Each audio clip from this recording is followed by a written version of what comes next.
Baik, di sini saya akan menjelaskan tentang putusan hakim di PT UN.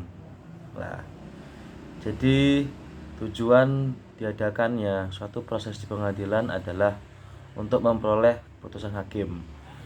Putusan hakim atau lazim disebut dengan putusan pengadilan merupakan sesuatu yang sangat diinginkan atau yang dinanti-nantikan oleh pihak yang berperkara guna menyelesaikan sengketa di antara mereka dengan sebaik-baiknya, sebab dengan putusan hakim tersebut pihak-pihak bersengketa mengharapkan adanya kepastian hukum dan keadilan dalam berperkara yang mereka hadapi. Di sini saya mengutip dari Sudikno Mertokusumo.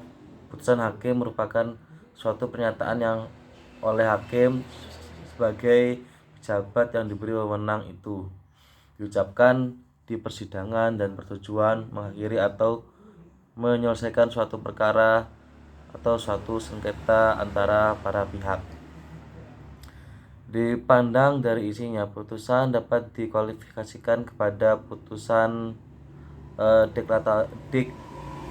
deklaratoir, terus kemudian putusan konstitutif dan putusan kondimnatoir.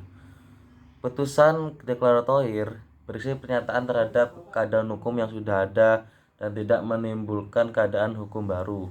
Putusan yang bersifat konstitutif adalah putusan yang menimbulkan keadaan hukum baru atau meniadakan keadaan hukum lama. Begitu perkuatan hukum tetap, maka sudah terjadi keadaan hukum baru. Putusan kondemnatoir adalah putusan yang berisi penghukuman atau kewajiban melaksanakan sesuatu.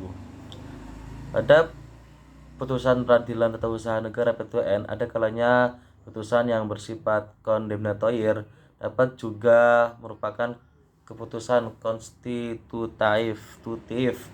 Pernyataan batal atau tidak sah. Suatu keputusan bersifat ex tunc hanya bersifat deklaratoir. Putusan yang bersifat konstitutif, misalnya putusan pembebanan pembayaran ganti rugi, pembebanan melaksanakan rehabilitasi, dan penetapan penundaan pelaksanaan keputusan tata usaha negara (KTUN) yang berakibat tertundanya keberlakuan suatu keputusan pemerintahan untuk sementara.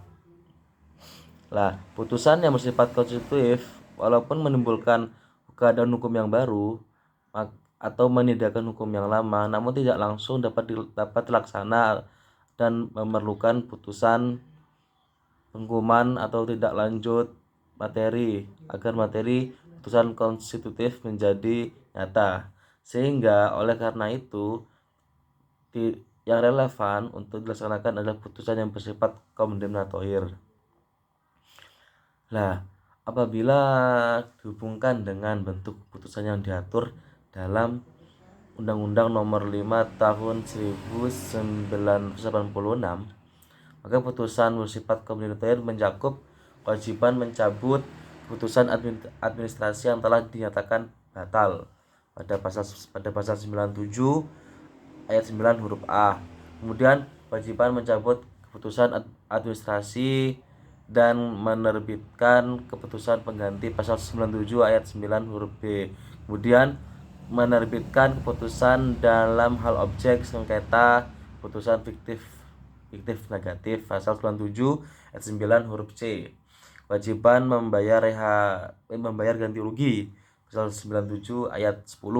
Kewajiban melaksanakan rehabilitasi dan membayar kompensasi dalam sengketa kepegawaian pasal 97 ayat 11.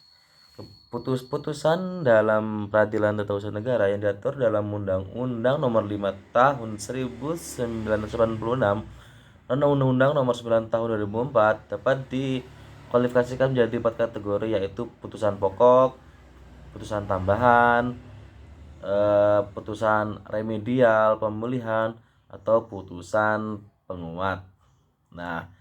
Yang mana dari 4 itu kita bisa maknai bahwa putusan pokok, yaitu pernyataan batal atau tidak sah keputusan administrasi negara yang disengketakan.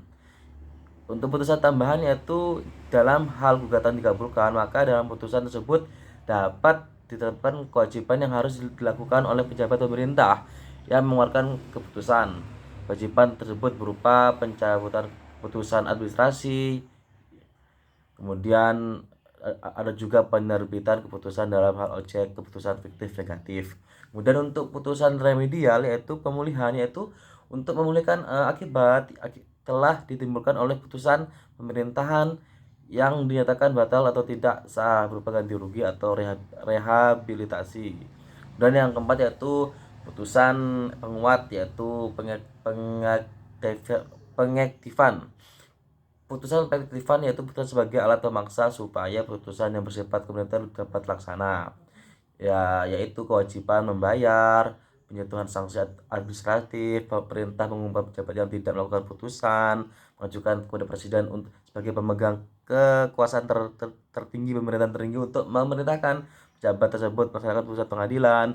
Kelima, mengajukan pada lembaga perwakilan rakyat untuk menjalankan fungsi pengawasan. Dan juga ada putusan akhir, yaitu putusan yang dijatuhkan oleh hakim setelah pemeriksaan sengketa tata usaha negara selesai akhiri sengketa tersebut. Mungkin sekian dari saya, terima kasih.